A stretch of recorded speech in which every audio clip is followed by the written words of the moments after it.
ছোটবেলায় আমার হাতে ছিল অফুরন্ত অবসর। আস্তে আস্তে যখন বড় হতে লাগলাম, অবসরের সময়গুলো ধীরে ধীরে কমতে শুরু করলো। পড়াশোনায় থাকাকালীন তাও কিছুটা অবসর পাওয়া যেত বইকি, কিন্তু কর্মজীবনে প্রবেশের পর জীবন কেমন যেন আরও ব্যস্ত হয়ে উঠল। সর্বশেষ যখন সংসার জীবনে পা রাখলাম, যখন অনেকগুলো মানুষের ভরণ পোষণ, দায় দায়িত্ব আর দেখভালের দায়িত্ব কাঁধে চাপল, বিপুল বিস্ময়ে আমি লক্ষ্য করলাম নিজেকে দেওয়ার মতো ফুরসত এখানে অত্যন্ত বিরল। ব্যস্ত জীবনের জাতাকল থেকে মুক্তি লাভের সবচেয়ে কার্যকরী যে পন্থা, সে পন্থাটাই নবীজি সাল্লাল্লাহু আলাইহি ওয়াসাল্লাম আমাদেরকে বাতলিয়েছেন। তিনি বলেছেন, ব্যস্ততার আগে অবসরকে প্রাধান্য দিতে।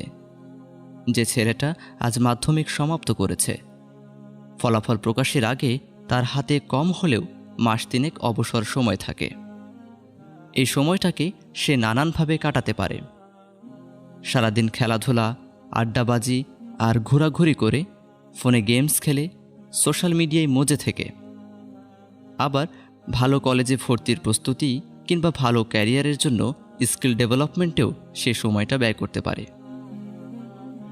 যে ছেলেটা অবসরের সময়টাকে নিছক আড্ডাবাজি, ঘোরাঘুরি অথবা সোশ্যাল মিডিয়ায় বুঁদ হয়ে কাটিয়েছে, ফলাফল প্রকাশের পরে সে যেমন কোনো না কোনো কলেজে ভর্তি হবে। যে ছেলেটা ওই একই সময়কে ভালো কলেজে ভর্তির প্রস্তুতির কাজে ব্যয় করেছে অথবা স্কিল ডেভেলপমেন্টে সময় দিয়েছে, সেও কোনো না কোনো কলেজে ভর্তি হবে। কিন্তু দুজনের মাঝে মৌলিক পার্থক্য কোথায় তাহলে? পার্থক্য হলো, ভালো প্রস্তুতি থাকায় একজন ভালো কলেজে ভর্তি হতে পারবে, অথবা স্কিল ডেভেলপ করায় সে ক্যারিয়ার প্রস্তুতিতে অনেক দূর এগিয়ে থাকবে। যেখানে অন্যজনের জীবন থেমে থাকবে সে মাধ্যমিক পরীক্ষার সময়টুকুতে। অবসর সময়ের সঠিক ব্যবহার আমাদের জীবনে এভাবেই মৌলিক পার্থক্য গড়ে দেয়। যাপিত জীবনে কম বেশি অবসর আমাদের হাতেও ধরা দেয়। আমাদের কারো কারো চাকরি জীবন হয়তো অন্য অনেকের তুলনায় সহজ, খুব বেশি ঝক্কি ঝামেলা থাকে না। সপ্তাহে হয়তো 2 থেকে 3 দিন ছুটিও থাকে। কেউ কেউ হয়তো হোম অফিস করারও সুযোগ পায়। কারো ব্যবসা হয়তো বেশ নির্ঝঞ্ঝাট, খুব বেশি দৌড়ঝাঁপের দরকার পড়ে না। কারো সংসারে হয়তো ব্যস্ততা কম, কাজকর্মে সহযোগিতা করার মতো পর্যাপ্ত লোকজন থাকে। জীবনের এই সহজবোধ্যতা আমাদের জন্য তৈরি করে খানিকটা অবসর, কিছু অলস সময়, যেগুলোতে আপাত কাজ করার মতো তাড়া থাকে না। কিন্তু জীবনের এই সহজবোধ্যতা সর্বদা যে অটুট থাকবে, তার নিশ্চয়তা কোথাও নেই। আজ যার চাকরিতে ঝামেলা কম, সেই চাকরি থেকে যে সে বাদ যাবে না তা কেউ বলতে পারে না।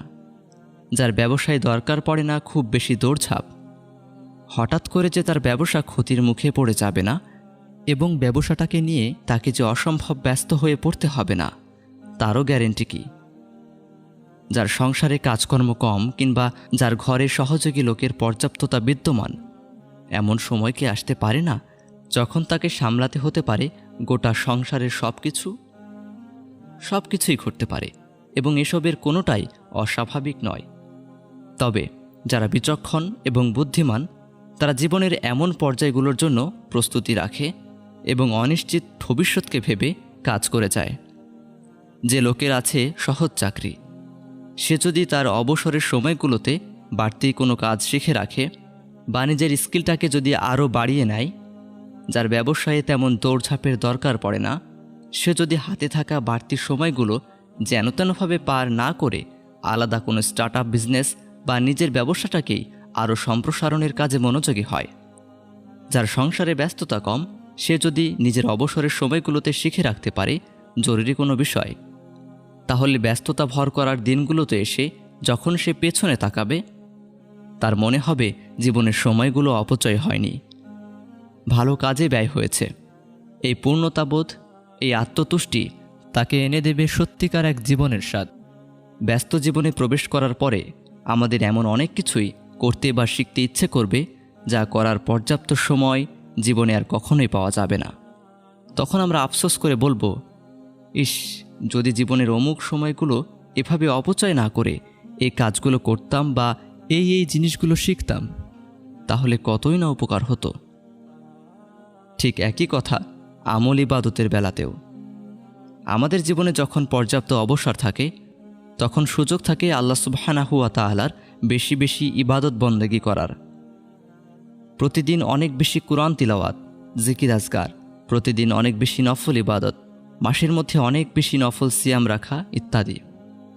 ব্যস্ততা ভর করলে জীবন তো এমন অবস্থাতে উপনীত হতে পারে যে 5 ওয়াক্ত ফরজ সালাতগুলো আদায় করতেই আমরা হিমশিম খেতে পারি। বাড়তি কুরআন তিলাওয়াত, বাড়তি নফল সালাত সিয়াম, বাড়তি জিকির আজকার করার কোনো ফুরসত নাও পেতে পারি। সেই দিনগুলোর কথা ভেবে আমরা যদি আমাদের অবসরের সময়গুলোকে আমল ইবাদতে রাঙিয়ে নিতে পারি তাহলে ব্যস্ততার সময়ে আমাদের যে অপারগতা সেটা অবশ্যই আল্লাহ সুবহানাহু ওয়া তাআলা ক্ষমা করবেন। পরিবার হলো আমাদের জীবনের নিউক্লিয়াস। পরিবার ভালো থাকলে ভালো থাকবো আমরা এবং আমাদের আগামী। তাই আমাদের অবসরের সময়গুলো থেকে আমরা বরাদ্দ রাখতে পারি আমাদের পরিবারগুলোর জন্যও। বাবা মা, স্ত্রী সন্তান, ভাই বোনদের সাথে প্রাণোচ্ছল সময় কাটানো গেলে মন সর্বদা ফুরফুরে থাকে, হৃদয়ে প্রশান্তি বিরাজ করে। একজন শায়েখের একটা কথা আমার মনে খুব দাগ কেটেছিল। তিনি বলেছিলেন, মৃত্যুশয্যায় যদি কাউকে জিজ্ঞেস করা হয় বাড়তি কিছু সময় বাঁচার সুযোগ পেলে কি করবেন, অধিকাংশ মৃত্যু পথযাত্রী হয়তো বলবে, আমি আমার পরিবারের সাথে আরেকটু একান্ত সময় কাটাতে চাই। উত্তর আধুনিক যুগে এই অনুমানটা যেন দিবালোকের ন্যায় বাস্তব। আজকে আমাদের সামনে ব্যস্ততার নানান আয়োজন উপস্থিত। অন্তত যদি করার মতো কিছু নাও থাকে, প্রত্যেকের হাতে থাকা স্মার্টফোনটাই যথেষ্ট আমাদের ব্যস্ত করে রাখার জন্য।